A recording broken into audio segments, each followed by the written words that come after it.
In the last episode, we left off learning from B2B podcast experts on how they grow their show's audience. But what if we think even bigger? Like galaxies bigger. In this episode, we're blasting off into the exciting world of making your podcast way, way more than just your podcast. In fact, it's the center of your content universe. I'm Lindsay Tjepkema, a lifelong marketer and proud CEO and co-founder of Casted, the B2B marketing platform for brand podcasters. And I've teamed up with experts across the top sales and marketing teams in the world to detail each of the 5 stages of this maturity curve and what you can do to launch and grow a show with confidence. This is how B2B Podcasts Grow Up, an original series from Casted. As a CEO of a tech company, particularly as one with a background in marketing, I know a thing or two about personas and ICPs, namely that there's rarely just one. Let's be honest, the rarest occurrence in the marketing world is that you have your ICP fit in a neat, tiny little box. It's nearly impossible to identify just one persona to rule them all. It just doesn't happen that way, at least not for many of us. So how can we rectify this with our branded podcast? Is it possible to make a show for multiple audiences? And if it is possible, should you even do it? Just because you can doesn't mean you should, right? Or maybe is there another way? Here's how Molly Chill, Senior Director of Content Marketing at Drift, and her team faced this scenario head on. Podcasting has been part of Drift's content strategy, I think, from the beginning, definitely before I joined like 3 years ago. We were early adopters. Our OG show, Seeking Wisdom, was something our founder got on the bandwagon early and saw the value, and it was no turning back from there. And I think just along the way, we found, I love this line that we were talking about earlier, the riches and the niches. Like we definitely found our audience along the way. We've had people, basically the way that like once Seeking Wisdom took off, we ended up having auditions for hosts at Drift. People would pitch our leadership team, our marketing leadership team, DC, our founder who had that show Seeking Wisdom, their idea for like the next Drift podcast. And from there, we got 3 different shows geared at very different audiences, but all ultimately were helping build the Drift brand and reaching different people in different niches. So we still have this show. It's geared towards operations. We have another show called Growth that is geared more towards product managers and growth marketers.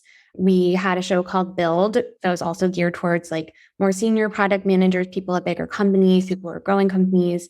And so it's just really helped develop our brand at every kind of intersection of our company's growth. And thus was born the Drift Podcast Network. Yes, we may be getting a little ahead of ourselves with the concept of a network in stage 3, but stick with me here. If your company is in a similar situation to Drift and you find yourself with lots of different niche audiences that all have different wants and needs and habits, a network, state of mind, may be for you. Now, just pause your thinking and don't get ahead of me here. I'm not saying that stage 3 is the time to launch 3 other new podcasts. In fact, I'm strongly discouraging that at this stage. But a lack of focus in your audience is a surefire way to stall your show's growth. Okay? So if you're trying to speak to too many different audiences, you'll end up resonating with, well, no one. So at stage 3, a safe way to experiment is to consider different episode styles within your feed.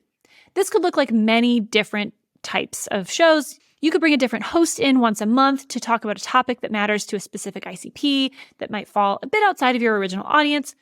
Or you could double up on your episode cadence and post one episode on a Monday for this ICP and another on a Tuesday for that ICP. There's lots of ways to do it. But by playing with different show styles for different audiences, all within your same feed, you can test the waters for what could become a brand new show for your brand in the future. So if you decide to experiment in this way, I'd highly encourage you to pay very close attention to your episode download and consumption numbers. If you notice some big shifts on days that you're posting content for that new niche audience, that could be a great indicator as to whether or not it's a worthy investment of your team's time and energy and resources. So you can't dream big without paying attention to the data, right? But speaking of dreaming bigger, I've got to go back to Drift for a second. So even beyond their multi-show Drift podcast network, they're thinking so much bigger about their shows. In fact, they're creating a whole content universe, and podcasts are a very big part of it. We talk about it all the time. We're like getting to be actual space nerds, but we call it solar systeming our content. So at Drift, this is my spiel. At Drift, like the center of our like content world is Drift Insider, which is our members only content, experience. There's classes, courses, lots of education, but all the like planets that surround Insider are, like the media. And so for me, blog, podcast, newsletters, but we also have more of our content offers, which is ebooks, reports, webinars. And so like there's so many other channels that kind of are in this solar system of Drift. And so our idea is to really just create like solar system our content means. So we have like this brand new episode, the first episode of Pipeline. We launched it. Then we turned it into a blog post, already did that check. And we also promoted it in the newsletter. So it's really just like, Lindsay, you've said this a lot, wringing the value out of like one piece of content and then refreshing it or reusing it or finding new ways to, reinvent it, as opposed to like recreating the wheel and being like, oh shoot, we have to create a brand new offer. We don't have to create a brand new offer every time. Like that's not the goal of content marketing. We have a limited amount of resources on everything, limited amount of time. Like people like to sleep. Whereas like solar systeming our content is really just making sure that we're also integrated like across the team. Solar systeming their content. Brilliant. And Molly and her team aren't doing this without some serious trends to back it up. So take it from Michael Rivo. Michael is the director of Salesforce Studios team, which recently launched Salesforce Plus. If you don't know, Salesforce Plus is a Salesforce-owned streaming platform. I'm just going to pause there. Yes, seriously. Salesforce streaming platform. This is like a dream of so many content marketers, right? It's chock full of tons of original content, from their podcast to their video series to replays from their Dreamforce conferences and so much more. Truly, as a side note, if you haven't checked it out, you really should. It's just rich with information. And so Michael shares a bit about some of the trends that he and his team are seeing in the digital content consumption here on Salesforce Plus. One thing that we're working on is starting to, and I think a lot of us see this in the New York Times or the Wall Street Journal now, how audio is a part of news stories. Mm-hmm. So you can listen to this, or you can read it, or podcasts are infused throughout your reading experience. So I think this is becoming more of the common language in media, and something that we want to start doing more. And we're doing that. We have an integration into our blog where we can pull clips into the blog or run an episode. We'd like to get to the place where that's going to be a really personalized and automated experience, where through tagging, et cetera, and all the systems talking to each other, we're going to be able to display the right content at the right time. That's a work that's happening. And in the future as well, I think all of us are looking for that kind of holy grail. But I think we're sort of scratching the surface of what we can do there. And the more that we can pull in interesting audio to create this universe of audio that exists across our digital experiences is really where we're trying to go right now.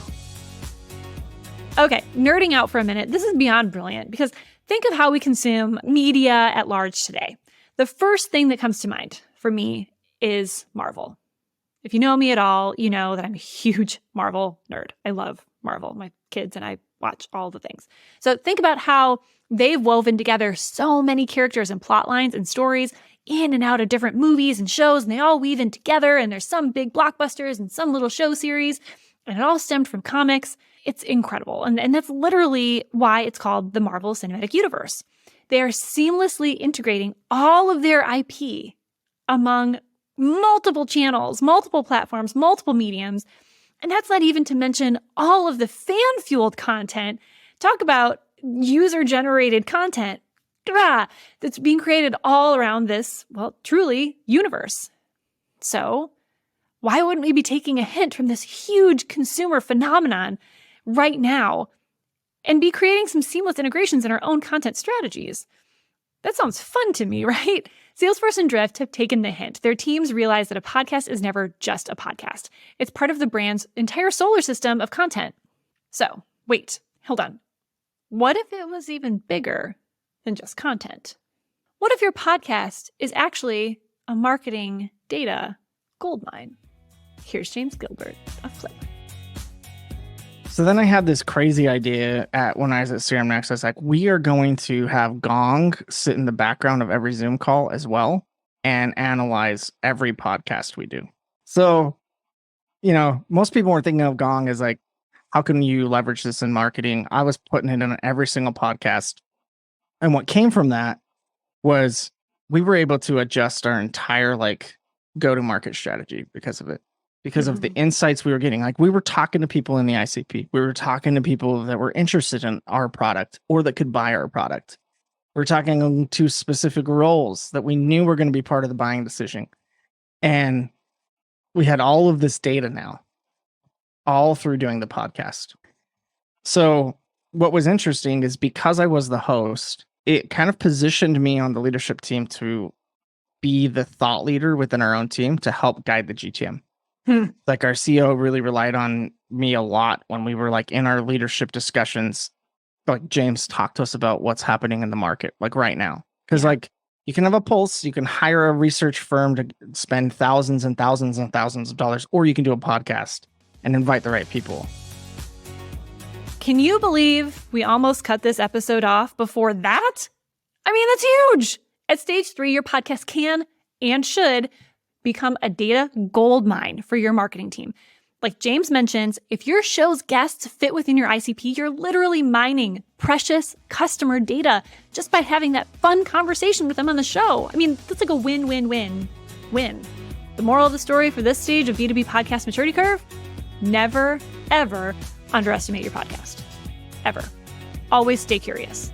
Fuel with curiosity. Know your audience to grow your audience. And, of course, make it the center of your brand's universe. Thank you so much for joining us on stage 3 of How B2B Podcasts Grow Up. Hey, you're our audience. How are we doing? If you're finding this content helpful or you're wishing something else would appear on this show, please reach out to us on social media at GoCasted on all platforms, or just cast it on LinkedIn. A huge thanks to our brilliant guests for this episode: Molly Chill, Michael Rivo, and James Gilbert. Join us back here on the Amplified Marketing Podcast feed in March for stage 4 of How B2B Podcasts Grow Up. Until then, take a look at some of the other episodes that appeared in this series, or even on the Amplified Marketing Podcast, or on some of our other shows in the Casted podcast universe. Shoot for the stars and take the B2B marketing maturity curve assessment, of course, to understand where you fit in this whole thing. As always, thanks for listening.